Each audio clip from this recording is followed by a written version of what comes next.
દશામાનો 10 દિવસનો વ્રત દરમિયાન ભૂઈમાં છે, ચમત્કારો કરી મૂર્તિમાં દૂધ પીવે છે, ફળ ફ્રૂટની અંદર માતાજી દેખાય છે, તેના લગે લોકોને એકઠા કરીને એક રીતે નાણાંનો એકઠા કરે છે. બીજું પત્રિકા વિતરણ કરી માતાજીનો ભય ખોફ બતાવી અને લોકો પાસે બાધા ટેક રખાવી જમણવાર કરાવે છે.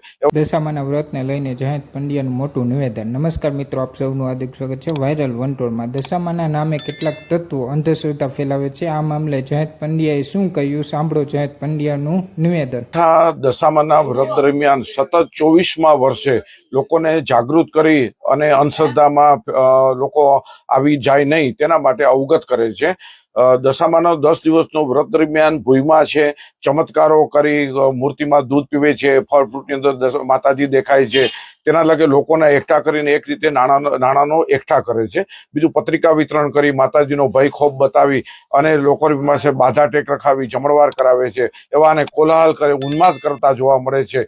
પરિવારના સભ્યો અને અડોસ પડોશ પણ એનાથી ત્રાસી જાય છે અને વિજ્ઞાન જાથાને માહિતી કરે છે. ગઈકાલે ચમત્કારની ઘટના, દૂધ પીવાની ઘટના હતી, તે વિજ્ઞાન જાથાના માત્ર ને માત્ર ખાલી કાર્યકરને મોકલતા બંધ કરવી પડી અને માફી માંગી લીધી હતી. તો આ પ્રકારની ધર્મના નામે કે માતાજીની આડમાં નામે લોકોને અંધશ્રદ્ધા ફેલાવે છે અને લોકોને સાથે આર્થિક લૂંટ કરે છે, તેનો વિજ્ઞાન જાથા સદૈવ વિરોધ કરે છે અને લોકોને અપીલ કરે છે કે માતાજીનું વ્રત સામે કે માતાજીની આસ્થા સામે કદી પણ વિરોધ નથી, પરંતુ તેના નામે લોકોને ગુમરાહ કરી અંધશ્રદ્ધા ફેલાવે છે અને ભાવિ પેઢી માટે નુકસાનકારક પ્રવૃત્તિ કરે છે, તેનો સદૈવ વિરોધ છે.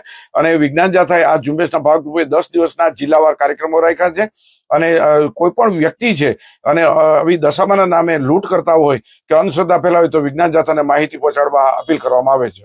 તો મિત્રો, તમે સાંભળ્યું જયંત પંડ્યાનું નિવેદન. આ વિષય પર તમારું શું કહેવું છે કોમેન્ટ બોક્સમાં જરૂરથી જણાવજો. માહિતી સારી લાગીને વિડીયો ગમ્યો તો લાઇક શેર જરૂરથી કરજો. આવી જ માહિતી માટે વાયરલ વંટોળ યુટ્યુબ ચેનલને સબસ્ક્રાઈબ કરવાનું ભૂલતા નહીં. જય હિન્દ, જય ભારત.